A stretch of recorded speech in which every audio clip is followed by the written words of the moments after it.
أعوذ بالله من الشيطان الرجيم. بسم الله الرحمن الرحيم. واذكر في الكتاب موسى إنه كان مخلصا وكان رسولا نبيا. اور کتاب میں موسیٰ کا ذکر کرو، وہ چنا ہوا بندہ تھا اور رسول اور نبی تھا۔ یہ سورہ مریم کی 51 نمبر کی آیت ہے۔ اس سے گزشتہ آیتوں میں حضرت ابراہیم علیہ السلام کے واقعے کا تذکرہ تفصیل کے ساتھ چل رہا تھا، اور آخر میں اللہ تعالیٰ نے یہ بات فرمائی کہ ان کا ذکر خیر اللہ تعالیٰ لوگوں کی زبانوں پر لا دیے، یعنی سچے لوگوں کی زبان پر ان کی تعریف و توصیف کے کلمات جاری فرما دیے۔ اہل ایمان کے دلوں میں ان کی سچی قدر ہے، وہ احترام سے ان کا نام لیتے ہیں، ان پر سلام و درود بھیجتے ہیں۔ اللہ کے نبی صلی اللہ علیہ وسلم نے نماز کے آخری قاعدے میں درود ابراہیمی پڑھنے کے لیے کہا ہے، جس میں حضرت ابراہیم علیہ السلام پر درود و سلام بھیجا جاتا ہے۔ ہر مسلمان اپنی نماز کے آخری قاعدے میں پڑھتا ہے۔ اس طریقے سے دنیا کے بڑے بڑے مذاہب کے ماننے والے اس بات پر فخر محسوس کرتے ہیں کہ وہ حضرت ابراہیم علیہ السلام کی اولادوں میں سے ہیں۔ اپنے آپ کو ان سے نسبت لگانے اور جوڑنے اور رشتہ ثابت کرنے کی کوشش میں لگے ہوئے رہتے ہیں۔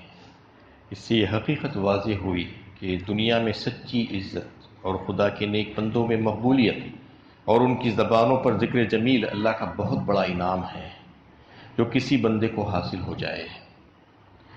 دنیا میں بہت سے لوگ جو بڑے بڑے نظر آتے ہیں، چاہے وہ سیاسی ہو، سماجی ہو یا اور کوئی کاروباری اعتبار سے، وہ اپنی شہرت اور مقبولیت کو بڑھانے کے لیے، اپنی ناموری حاصل کرنے کے لیے دنیا بھر کا مال لگا دیتے ہیں، لیکن وہ بہت ہی قلیل عرصے کے لیے ہوتا ہے۔ آپ دیکھتے ہیں کہ تھوڑے ہی عرصے میں لوگ ان کو بھول جاتے ہیں، لیکن اللہ کے جو نیک بندے ہیں، جو اللہ تعالیٰ کی طرف رجوع رہتے ہیں اور اللہ تعالیٰ کے احکامات پر پابند رہتے ہیں، ان کو اللہ تعالیٰ ایسا مشہور کر دیتے ہیں اور ایسی ان کی مقبولیت ہوتی ہے کہ سووں سے ہزاروں سے سالوں کے گزر جانے کے بعد بھی ان کا نام لوگ عزت اور احترام کے ساتھ لیتے ہیں۔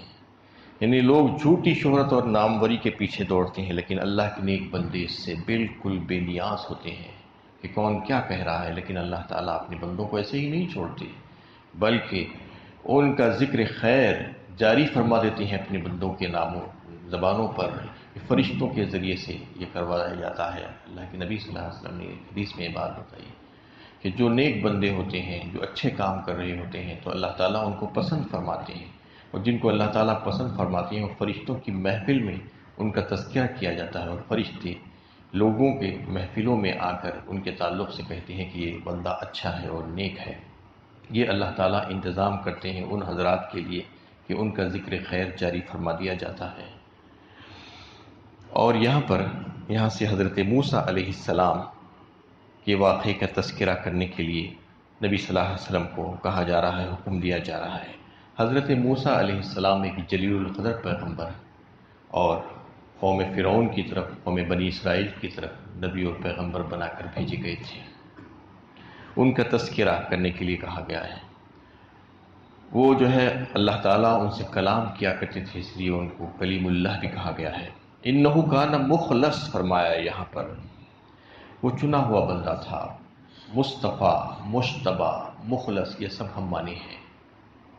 چنندہ، مخلص کا اصل میں پیغمبری اور رسالت کے لیے جن کو چنا جاتا ہے ان کو مخلص کہا جاتا ہے۔ ایک لفظ مخلص، اردو میں مخلص بھی کہا جاتا ہے، اخلاص کے ساتھ، خالص، پیور جسے کہا جاتا ہے۔ اللہ کی عبادت اخلاص کے ساتھ ہونی چاہیے، وہ مخلص ہے۔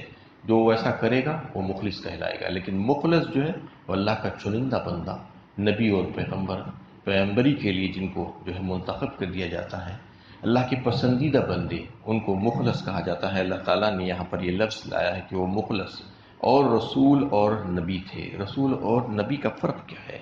اصل میں تو یہ دونوں ہم معنی ہی ہیں، اللہ کے بھیجے ہوئے۔ رسول پیغمبر اور نبی کے معنی خبر دینے والا جسے کہا جاتا ہے، جو اللہ کی طرف سے لوگوں کو خبر دیتا ہے۔ قرآن میں یہ دونوں لفظ اللہ کی ان مخصوص بندوں کے لیے آئے ہیں جو اس کی طرف سے وحی نازل ہوتی ہے، جو اصطلاحی طور پر جو استعمال ہوئے ہیں۔ البتہ رسول کا لفظ فرستادہ اور فرشتے کے لیے بھی آتا ہے کہیں کہیں پر، کہ کہیں کہیں مخصوص فرشتوں کے لیے کو بھی جو ہے رسول کہا جاتا ہے۔ زیادہ تر مفسرین کی رائے ہے کہ رسول کے معنی یہ ہے کہ وہ صاحب شریعت اور صاحب کتاب ہوتا ہے، یعنی اس کو اللہ تعالیٰ شریعت دیتے ہیں پوری اور ایک کتاب دیتے ہیں۔ اور نبی کے مطلب جو ہے مفسرین یہ فرماتے ہیں کہ وہ پہلے سابقہ انبیاء کی کتاب اور شریعت کو لے کر کام کو آگے بڑھاتے ہیں اور اللہ کا پیغام لوگوں میں پہنچاتے ہیں۔ یہ فرق ہے رسول اور نبی میں۔ رسول ایک مکمل شریعت اور کتاب لے کر آتے ہیں۔ اس طریقے محمد صلی اللہ علیہ وسلم جو ہے شریعت اور کتاب لے کر آئے۔ عیسیٰ علیہ السلام کے ساتھ بھی ایسا ہی تھا۔ تو ایسے کئی ایک پیغمبر گزرے ہیں جن کو اللہ تعالیٰ نے مستقل شریعت اور کتاب دی تھی، عطا فرمائی تھی۔ تو یہاں پر حضرت موسیٰ علیہ السلام کے تذکرے میں جو یہ بات اللہ تعالیٰ نے فرمائی کہ وہ کانا رسول نبیہ کہہ کر کہ وہ رسول اور نبی تھے۔ وَنَادَيْنَاهُ مِنْ جَانِبِ الطُّورِ الْأَيْمَنِ وَقَرَّبْنَاهُ نَجِيًّا، ہم نے اس کو کوہ طور کی جانب سے پکارا اور سرگوشی کے لیے قریب کیا۔ کوہ طور اس پہاڑ اور مقدس پہاڑ کو کہا جاتا ہے جو مصر اور جو ہے ملک شام میں واقع ہے۔ تو وہاں پر جو ہے اس پہاڑ پر موسیٰ علیہ السلام کو نبوت کے لیے منتخب کیا گیا تھا پہاڑ کے دامن میں۔ اس کا تذکرہ اللہ تعالیٰ یہاں پر فرما رہے ہیں کہ وَنَادِينَاهُ مِنْ جَانِبِ الطُّورِ الْأَيْمَنِ، پکارا ہم نے اس کو کوہ طور کی دائیں جانب۔ دائیں جانب کا لفظ عربی میں جو ہے مبارک کے لیے آتا ہے، عام طور پر سیدھا جسے کہا جاتا ہے استعمال ہوتا ہے۔ یہاں پہ طور کی جانب سے مراد کوہ طور کی وہ مبارک سرزمین ہے جہاں حضرت موسیٰ علیہ السلام کو اللہ تعالیٰ نے پکارا تھا اور انہیں نبوت عطا فرمائی تھی۔ قرآن میں دوسری جگہ بھی اس سرزمین کو طوا کے مقدس نام سے بھی جو ہے جانا جاتا ہے۔ اس نادا ربہ بالوادی المقدس طوا فرمایا ایک مقام پر، جبکہ اس کے رب نے اسے طوا کی مقدس وادی میں پکارا۔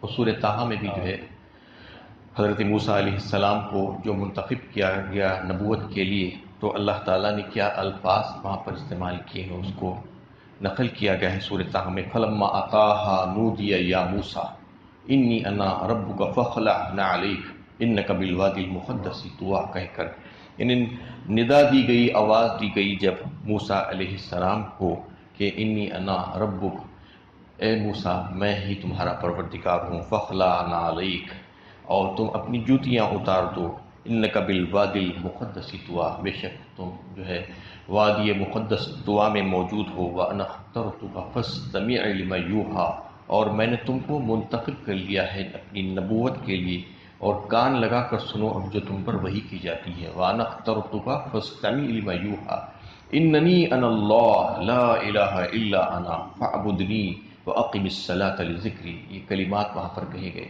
کہ بے شک میں ہی اللہ ہوں، میرے سوا عبادت کے لائق کوئی نہیں ہے، لہذا تمہیں میری ہی عبادت کرنی چاہیے اور میرے ذکر کے لیے، میری یاد کے لیے نماز کو قائم کر۔ یہ حکم دیا گیا سب سے پہلے موسیٰ علیہ السلام کو، ان کو منتخب کرنے کے بعد انہیں وہاں پر جو ان کو منتخب کیا گیا نبوت کے لیے، تو یہ پیغام ان کو دیا گیا تھا جس کو سورہ طٰہٰ میں نقل کیا گیا۔ تو یہاں پر اس کا تذکرہ آ رہا ہے کہ موسیٰ علیہ السلام کو اللہ تعالیٰ نے آواز دی، وَنَادَيْنَاهُ مِنْ جَانِبِ الطُّورِ الْأَيْمَنِ وَقَرَّبْنَاهُ نَجِيًّا اور ان کو قریب کیا سرگوشی کرنے کے لیے۔ جو انہیں سیدھے جانب کہا تو سیدھے جانب ایک تو یہ ہے کہ مبارک اور مقدس، اور دوسری یہ ہے کہ مدین سے نکل کر مصر کی طرف آ رہے تھے موسیٰ علیہ السلام، تو ان کے سیدھے جانب وہ پہاڑ کوہ طور پڑتا تھا، اس حصے سے جو ان کی داہنی جانب تھا اللہ تعالیٰ نے ان کو آواز دی، اور پھر موسیٰ علیہ السلام سے تنہائی میں باتیں کی اللہ تعالیٰ نے، دو بدو باتیں کرنے کا اعزاز بخشنے کے لیے انہیں قریب کر لیا۔ یہ سارا واقعہ جو ہے کئی ایک مقامات پر اللہ تعالیٰ نے نقل کیا ہے۔ سورہ قصص میں بھی آیا ہے، سورہ شورا میں بھی آیا ہے، اور سورہ طہ میں بھی آیا ہے۔ کئی ایک صورتوں میں اللہ تعالیٰ نے ان کی نبوت کے تعلق سے جو ہے فرمایا ہے۔ وَوَهَبْنَا لَهُ مِن رَحْمَتِنَا أَخَاهُ هَارُونَ نَبِيًّا، اور اپنی رحمت سے اس کے بھائی ہارون کو نبی بنا کر اس کو عطا کیا۔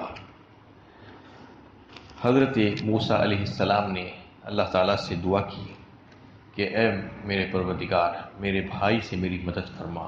سورہ طٰہٰ میں 16ویں پارے میں جو ہے اس کا تذکرہ آیا کہ رب اشرح لی صدری ویسر لی امری واحلل عقدۃ من لسانی یفقہوا قولی واجعل لی وزیرا من اہلی ہارون اخی اشدد بہ ازری واشرکہ فی امری کہہ کر، یعنی اے میرے پروردگار میرے سینے کو کھول دیے، رب اشرح لی صدری ویسر لی امری، اور میرے کام کو میرے اوپر آسان کر دے، یفقہوا قولی، اور میری زبان کی گرہ کھول دے۔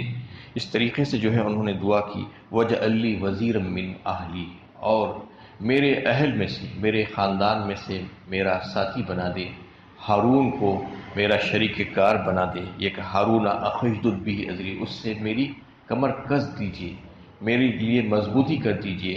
یہ دعا حضرت موسیٰ علیہ السلام نے مانگی تھی حضرت ہارون علیہ السلام کے لیے، تو اللہ تعالیٰ نے ان کو بھی اپنے فضل و کرم سے نبی بنا دیا۔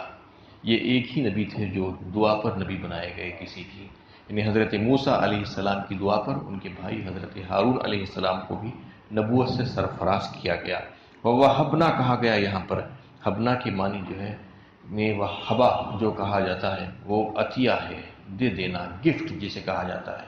اس لیے اولاد کے لیے جہاں پر جو ہے بات آتی ہے ربی حب لی من الصالحین، تو وہاں پر بھی جو ہے یہی لفظ آتا ہے، اس وجہ سے کہ اللہ تعالیٰ ایسے ہی دے دیتے ہیں، عطا کر دیتے ہیں۔ اولاد ایک بہت بڑی نعمت ہے، صحیح نبوت بھی بہت بڑی نعمت ہے، تو نبوت کے تعلق سے بھی یہاں پر یہی لفظ آیا ہے، وَوَهَبْنَا لَهُ مِن رَحْمَتِنَا، اپنی رحمت سے ہارون میرا جو بھائی ہے اس کو نبوت عطا فرما دیجیے۔ یہ دعا کی تھی تو اللہ تعالیٰ نے ان کی دعا کو قبول فرمایا اور ان کو نبوت سے سرفراز کیا گیا۔ یہاں پر اس کا تذکرہ اللہ تعالیٰ نے کیا ہے۔ اس کے بعد حضرت اسماعیل علیہ السلام کا تذکرہ کرنے کے لیے کہا گیا ہے، وَاذْكُرْ فِي الْكِتَابِ إِسْمَاعِيلَ إِنَّهُ كَانَ صَادِقَ الْوَعْدِ وَكَانَ رَسُولًا نَبِيًّا، اور کتاب میں اسماعیل کا ذکر کرو، وہ وعدے کا سچا اور رسول اور نبی تھا۔ اس سے پہلے حضرت ابراہیم علیہ السلام کا اور حضرت اسحاق علیہ السلام کا بھی تذکرہ آ رہا تھا، تو ان کے والد اور ان کے بھائی کے ساتھ ان کا تذکرہ نہیں کر دیا۔ اللہ تعالیٰ نے الگ سے خصوصی اہتمام فرمایا کہ حضرت اسماعیل علیہ السلام کا تذکرہ الگ سے کیا گیا کہ ان کی بہت بڑی اہمیت ہے، اور ان کی نسل میں خاتم الانبیاء حضرت محمد مصطفیٰ صلی اللہ علیہ وسلم تشریف لائے، اور آپ کی امت بہت بڑی امت ہے جو قیامت تک آنے والے لوگ ہوں گے، تو اس لیے ان کا تذکرہ بھی اللہ تعالیٰ نے الگ سے کیا اور ان کے کچھ اوصاف بتائے۔ یہاں پر جو ہے حضرت موسیٰ علیہ السلام کا تذکرہ اس سے پہلے آیا، اور پھر حضرت اسماعیل کا اس ذکر جو ہے اس انداز سے ہوا کہ وہ رسول اور نبی تھے، کیونکہ حضرت ابراہیم کی نسل کی دو شاخیں ہوئی ہیں، ایک بنی اسرائیل اور دوسری بنی اسماعیل۔ بنی اسرائیل جو ہے حضرت موسیٰ علیہ السلام کے جو ماننے والے تھے ان کو بنی اسرائیل کہا گیا، اور بنی اسماعیل پھر آپ سے جو ہے جو نسل چلی اس میں خاتم الانبیاء تشریف لائے تو وہ بنی اسماعیل کہلائی۔ تو اس لیے دو بڑی بڑی امتیں جو آج دنیا میں موجود ہیں، بنی اسرائیل جس کو یہودی بھی کہا جاتا ہے، اور بنی اسماعیل جس میں مسلمان ہیں، دیگر لوگ ہیں، تو ان کا جو ہے تذکرہ اللہ تعالیٰ نے خصوصی طور پر فرمایا کہ ان کی جد امجد کون تھی، حضرت اسماعیل علیہ السلام۔ انہ کان صادق الوعد وکان رسولا نبیا، اور ان کی صفت میں یہ خصوصی طور پر تذکرہ اللہ تعالیٰ نے یہاں پر جو کیا کہ وہ صادق الوعد تھے، یعنی ایفائے عہد کو پورا کرنے والے تھے۔ صادق الوعد تو ہر نبی ہوتا ہے، وعدہ کو پورا کرنا ہر نبی کا کام ہے، کوئی نبی ایسا نہیں ہوا جو وعدہ کو پورا نہیں کرتا، لیکن ان کے لیے خصوصی طور پر یہ کیوں کہا گیا کہ اس وجہ سے کہا گیا کہ سورہ صافات میں جیسا کہ اس کا تذکرہ بڑی تفصیل کے ساتھ آیا، ان کو ذبح کرنے کے بارے میں حضرت ابراہیم علیہ السلام نے جو خواب دیکھا تھا وہ خواب کا تذکرہ انہوں نے اپنے بیٹے حضرت اسماعیل سے کیا، تو انہوں نے کہا کہ ابا جان آپ کر گزریے جو کچھ بھی آپ کو کہا گیا ہے، ستجدونی انشاءاللہ من الصابرین، جو کہا کہ آپ مجھے انشاءاللہ صابروں میں سے پائیں گے، کہ یہ وعدہ انہوں نے پورا کیا اور خدا کی خاطر قربان ہونے کے لیے پیشانی کے بل لیٹ گئے۔ وعدہ وفائی کی اس سے زیادہ اونچی مثال اور کیا ہو سکتی ہے، یہ پورا کر کے بتا دیا۔ اس لیے اللہ تعالیٰ نے ان کی خصوصیت میں وعدہ وفائی کا جو ہے تذکرہ فرمایا کہ وعدہ تو پورا کرنا ہر ایک کے لیے ضروری ہے، جیسا کہ ایک حدیث میں اللہ کے نبی صلی اللہ علیہ وسلم نے فرمایا کہ وعدہ وفا جو نہیں کرتا وہ منافق کی خصوصیت والا ہوتا ہے، یعنی منافقین جو ہوتی ہے ان کی کچھ باتیں اس میں ایک یہ بھی ہے کہ وعدہ وفائی نہیں کرتا، بولتا ہے تو جھوٹ بولتا ہے، اور وعدہ کرتا ہے تو وعدہ کے خلاف کرتا ہے۔ اور ایک حدیث میں آپ صلی اللہ علیہ وسلم نے فرمایا کہ وعدہ ایک قرض کی طرح ہے، جیسا کہ قرض لے کر اس کو لوٹانا ضروری ہے، اسی طریقے سے وعدہ کر کے اس کو بھول نہیں جانا، بلکہ وعدہ کر کے اس کو پورا کرنے کی کوشش کرنا۔ تو حضرت اسماعیل علیہ السلام جو ہے جو بندوں سے وعدے کرتے اور جو اللہ سے انہوں نے وعدے کیے اس کو پورا کرنے کی کوشش کی، تو اس لیے اللہ تعالیٰ نے ان کو یہ القاب سے نوازا کہ ان کے اوصاف میں اس کو بیان کیا کہ انہو کانا صادق الوعد وکانا رسول النبی، اور رسول اور نبی تھے اور وعدہ وفا کرنے والے تھے۔ اس کے بعد ان کی اور مزید کچھ صفات کا بھی تذکرہ آ رہا ہے، انشاءاللہ اس پر کل گفتگو ہوگی۔ اللہ تعالیٰ سے دعا ہے کہ اللہ تعالیٰ ہمیں صحیح علم و عمل کی توفیق عطا فرمائے۔